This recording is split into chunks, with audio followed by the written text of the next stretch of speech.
एक फल बेचने वाली फल बेचने के लिए नित्य वृक्ष की गलियों में आवाज लगाती, कोई फल ले जी फल। पर आज वह आवाज लगा रही है, कोई उसकी आवाज को सुन नहीं रहा है। मध्याह्न का समय, सभी अपनी घरों में सोए रहे हैं।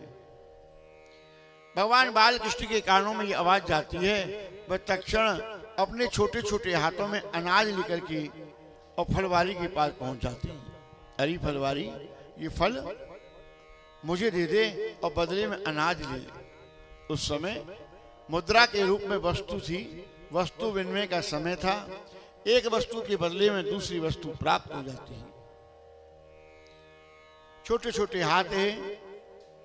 भगवान अनाज लेके जब द्वार तक आए तो सारा अनाज मार्ग में ही बिखर गया। अन्न के कुछ दाने उनकी अंजलि में शेष रह गए। फलवाली ने जैसे ही गर्दन उठाकर के भगवान की ओर देखा तो देखती की देखती रह गई कि मैंने ऐसा सुंदर बालक नहीं देखा। कहने लगा, मैं फल अवश्य दूंगी, कोई पात्र लाए हो? भगवान ने अपने अंगरखा अपनी कुर्ता की झोली कर दी। अरे फलवाली, ये फल मेरी झोली में डाल दे।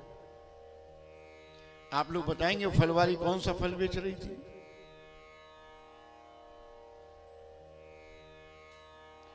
फलवारी कौन से फल बेच रही थी?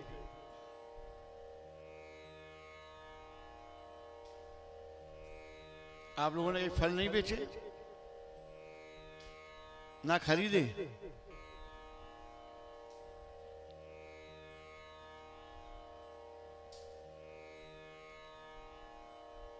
क्या बेच रही थी? तो कुछ तो बता रहे हैं पीछे वाले। कौन सा फल था? हैं? हाँ, मन कर रहा है खाने का।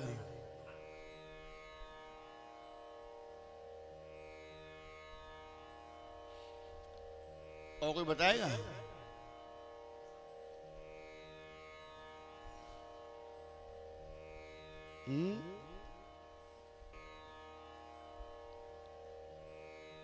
वो फल वाली कोई साधारण फल बेचने वाली नहीं थी।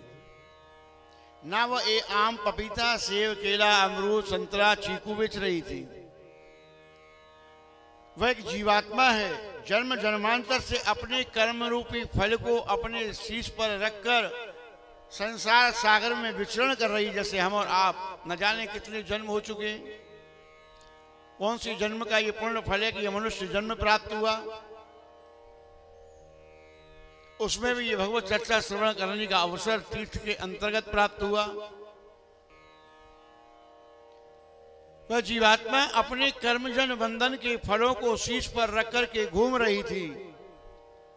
आज उसका परमात्मा से मिलन हो गया और परमात्मा ने कहा कि अपने फलों को मेरी झोली में डाल दो। ये फल कौन से हैं? ये कर्म फल है।